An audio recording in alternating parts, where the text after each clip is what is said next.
Hi everyone, welcome back to Crazy Cabin Fever Cocktails. This is day number 34. You're with me today, Aften Locken, working with Distilled Living, and this is produced by Fascination Design. So here we are, it's the middle of July, it's really hot. There's one thing I am very much missing about our pre-pandemic world, and that is going out to enjoy a nice, refreshing, well-crafted cocktail. But despite our current restrictions, I want to let you know you can still have your booze and drink it too. I'm going to show you how to make something really good for this time of year using ingredients you probably already have at home. And I also want to show you, if you don't have an array of fancy wacky bartender gadgets that you would see if you were going out, you probably have some things at home that will work just as well. So the drink we're going to be making today is a whiskey berry smash.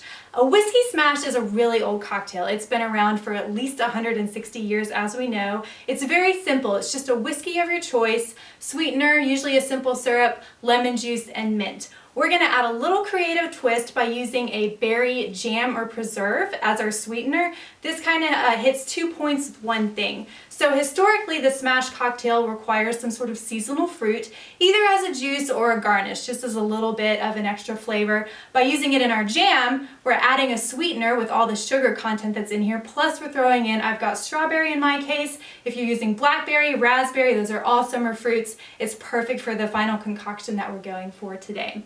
So the ingredients you're going to need all together are going to be your jam, lemon juice. If you have something pre-made, that's perfectly fine. I always like to go for fresh if we can though, so if you've got regular lemon, we're going to juice that instead. Make sure you have lots of ice, fresh mint, and then I know you all have whiskey at home, so choose a bourbon or whiskey of your liking. Now for your tools, if you don't have a bunch of supplies like you might see out at a bar, this is all you're going to need for today. Instead of a shaking tin, you can use a big jar with a lid. It works just as well.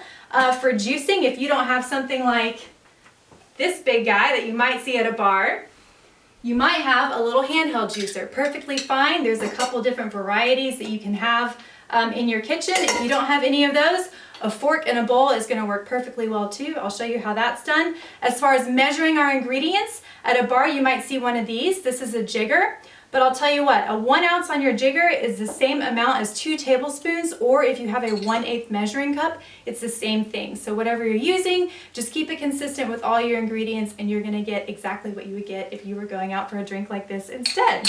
So let's get started with putting this together. We're going to start with our lemon. So let's get that juice like we talked about. I want to show you the technique with a fork if that is what you are needing to use today.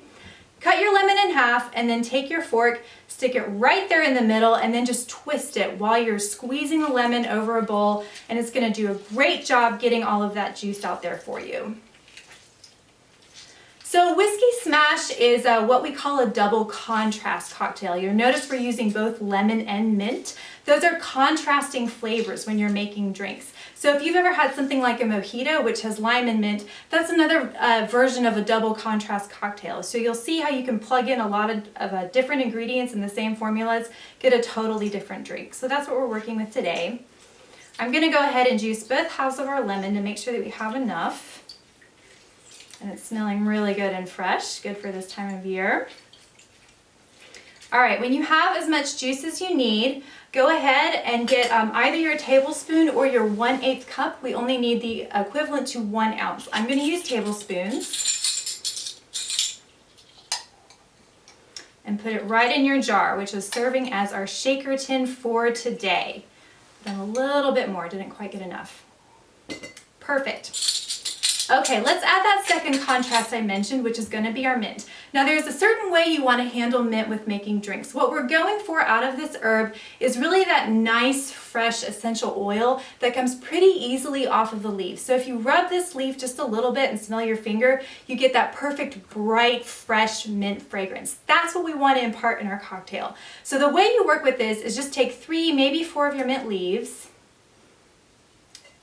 and we're just going to gently press them and muddle them ever so slightly to get that aroma out. We don't want to mash it to like a little green pulpy thing of smithereens. It's not what you want in your drink. You want the nice stuff. So just gently sort of press it with your fingers, drop it in your jar.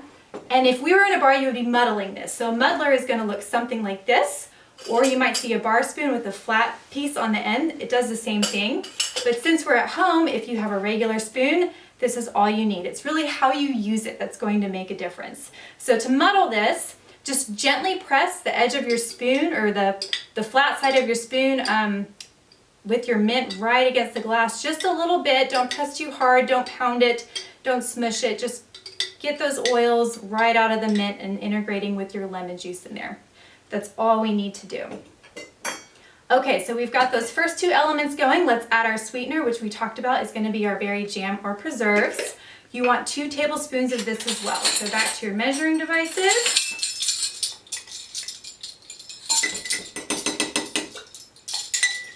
A little messy, but I promise you it's going to taste really good. All right, so we've got our sweetener in, and now let's add the best part, our bourbon. We're going for Buffalo Trace today, one of my favorites. We want 2 ounces of this, which again is either going to be 4 tablespoons, or you can use a 1/4 cup. If you've got a 1/4 cup at home, that's going to be really easy. Just fill that up and add it in. All right, there's the good stuff. Excellent.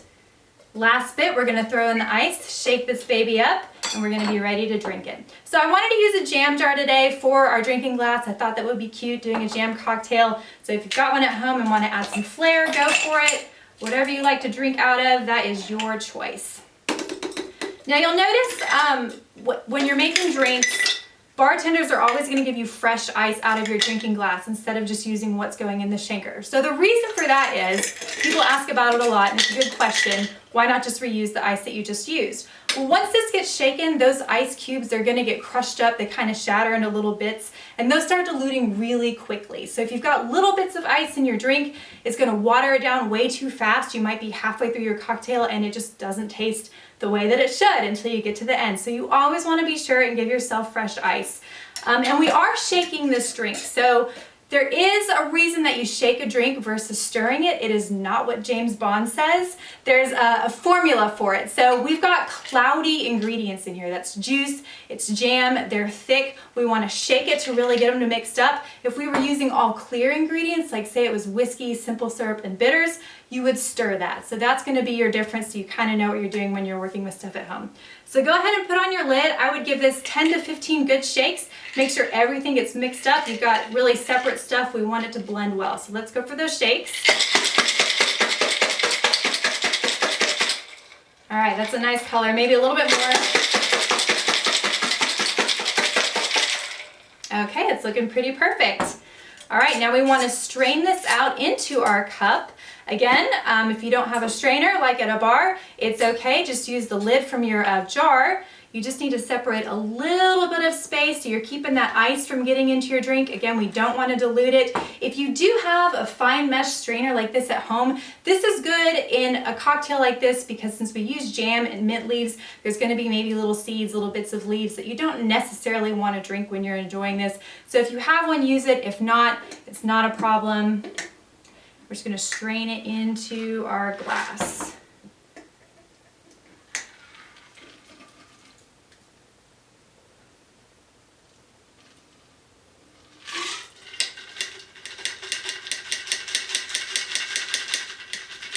So it's a really pretty color. It's looking pretty tasty as far as summer refreshing beverages go. And you can see there is a lot of thick stuff in here, so if you have that extra strainer, it's going to help. But if you don't, again, don't worry about it. You're still getting a lot of good flavor no matter how you strain it in there. All right, so either way works. Now, one final touch, we do want to throw a garnish on this. We're going to go back to our mint. Again, let's get some of that nice minty aroma out of the leaves. There's a certain technique for this. You'll see your bartender, when they're handling a mint garnish, they'll put it flat in their hand, just give it a little slap, and that kind of releases that first burst of minty aroma, which when you put it right in your cocktail as your garnish, you get that nice fragrance when you bring it up and go in for your first sip. So cheers, everybody. You've got your whiskey berry smash for your hot summer days at home. Again, thank you for staying home and being safe. I hope everybody stays well. Cheers, and we will see you next week. And as always, we will have the recipe online later, and join us again next week at 9 p.m. Eastern Standard Time for Crazy Cabin Fever Cocktails. Good night.